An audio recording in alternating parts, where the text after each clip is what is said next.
Hello and welcome to the Scout Scientist. For the first time on this channel, I've got a real patient with me where genomics has had such a huge impact on their life. It just so happens that this patient is a really good friend of mine and she wants to share her story and raise awareness. I'm really hoping that this connects with people and highlights the amazing things that can be achieved through genomics. It's also going to show you how genomics can affect everyday lives and real people like you and me. So why don't you grab yourself a cuppa and for the next 10 minutes or so, relax and hopefully learn something new.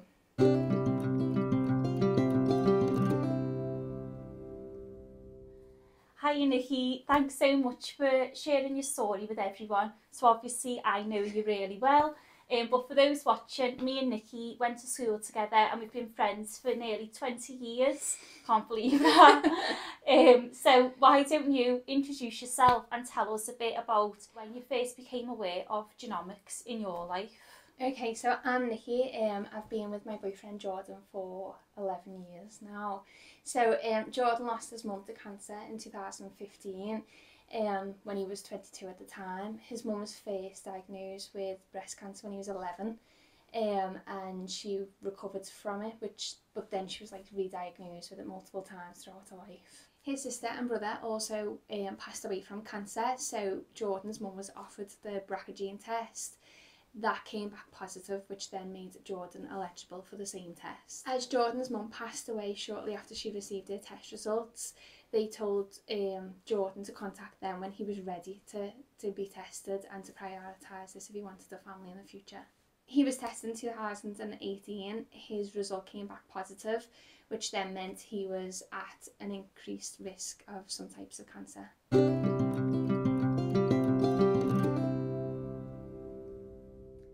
Just some quick background information for those who've never heard of the BRCA genes.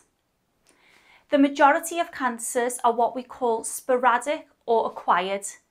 This means that they just occur randomly in an individual and they're not passed on from one generation to the next. However, a small number of cancers, about 5%, have an inherited component. This means that you can carry a gene that increases the likelihood of you developing cancer over your lifetime. The BRCA genes are called BRCA because BR stands for breast and CA stands for cancer.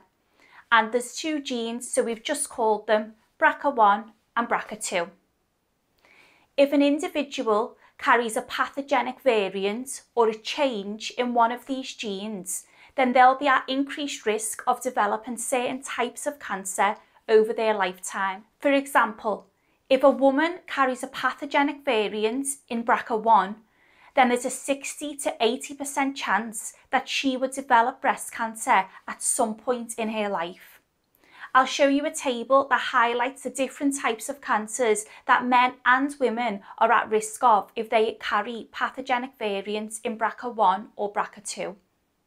Additionally, individuals with changes in these genes have a 50% chance of passing it on to their children.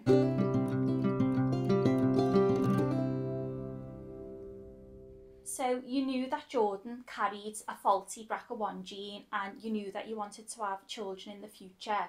So what were your options? So we collected the results from a genetic counsellor. After asking if we wanted to start a family in the future, the genetic counsellor told us what our options were. One of those options was PGD, which we'd never heard of before, and we were completely new to the idea. So when you spoke to the genetic counsellor, did they give you any other options? Another option that the genetic counsellor gave us was to conceive naturally and then have the baby tested in the womb. But if the result came back positive, that meant that we would have to end the pregnancy. So just so people understand that, obviously you'd have discussed it with the counsellor. The reason for that is because you're not allowed to be tested for this particular genetic condition until you reach the age of 18 years old. So if Nicki would have had the baby tested and it was positive, so the baby had the variant and then they kept the baby, it's like Nicki's taken away the right of that child to decide whether or not they want to be tested when they reach 18 years old. And some people decide to get tested and some people don't, and it's just down to personal choice. So that's just the reasons behind that. Another option was to conceive naturally and have no form of testing and leave it to the baby to decide when they were old enough at 18 whether they wanted to be tested or not. So after weighing up all your options, what did you decide to do and why? So we decided to go ahead with PGD, as we'd love to try and eradicate the faulty BRCA1 gene out of Jordan's family after watching everything that Jordan's mum went through. To at least try and do that for our future child is something that we had to try.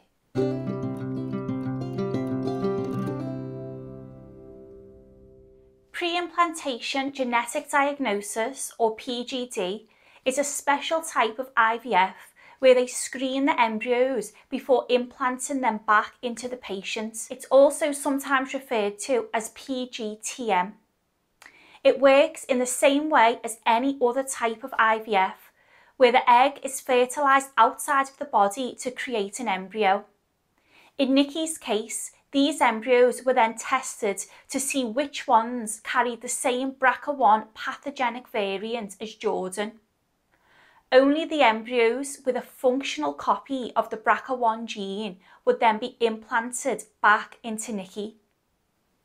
In England, this is funded by the NHS for a limited number of genetic conditions, and the procedure is carried out in a limited number of hospitals, including Guy's, Birmingham, Oxford and Nottingham. I'll try to add some links to the video for anyone who wants further information on PGD.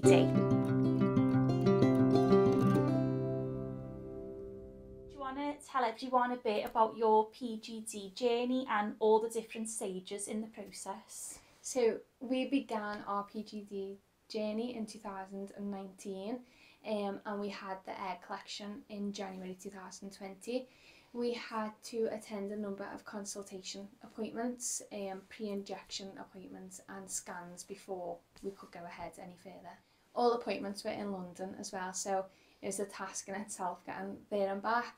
We had 11 eggs collected at egg collection, all 11 fertilised and 9 made it to genetic testing on day 5, of which 7 came back negative for the faulty BRCA1 gene, so we were left with 7 that could in future be transferred. Amazing. So you're really lucky because obviously, like you said, it could be 50-50, so it could have been the other way around and ended up with 2 sort of chances at implantation, but obviously you had 7. Yeah, so we were so lucky to be. As soon as we received the results, which took 56 days, we put our names straight onto the transfer list. But then this was then delayed by the global pandemic. We had 3 unsuccessful transfers, which was pretty tough going, as for every single transfer there was medication, scans, injections and things like that. They also tried to suppress my immune system to see whether my body was just rejecting the embryo. It seemed that we had been so lucky with the egg collection and the genetic testing results that our luck had just seemed to run out on the most important part. They decided to carry out internal testing to see whether there was any problems with the womb or anything like that, but everything came back clear and it was just put down to bad luck really. So obviously this has been like a really long journey for you both, and I can't even imagine like what you have been through, but would you like to tell everyone where you're up to in your journey now? So we're 3.5 years down the line of PGD. And I can now happily say that we are 30 weeks pregnant with our baby girl, and we're just so pleased that she won't be at any increased risk of cancer from the faulty BRCA1 gene.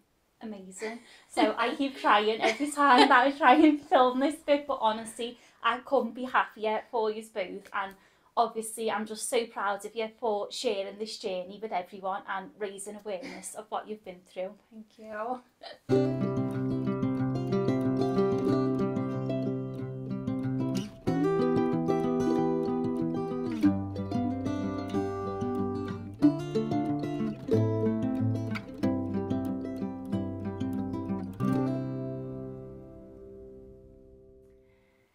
Thanks again to both Nicki and Jordan for allowing us to share their story. I really hope it's opened your eyes to the possibility of genomics and how it's really changing the healthcare system and having a positive impact on the lives of so many people in our population. Obviously, I've covered a lot of controversial topics here, and not everyone will necessarily agree with this type of testing, or maybe you'll have some questions and things to think about. The most important thing to emphasise here is that it's all about patient choice and doing what's right for you as a family, and that decision will be different from one family to the next. In the Genomic Medicine Service, we try our best to empower patients and provide them with all the information to allow them to make an informed decision based on their own views and opinions. In my opinion, I am personally so grateful that this was an option for my friend, and I know it will make such a huge difference to her knowing that she hasn't got to worry that the baby she's carrying is at high risk of developing BRCA-associated cancers. I'd be really interested to hear your thoughts and opinions on this video, so please do get in touch if you've got any questions or comments. As always, if you've enjoyed the video, then please share it with your friends and subscribe to my YouTube channel. You can also follow me as the Scout Scientist on Facebook, Instagram and Twitter. Thanks for watching. See you next time.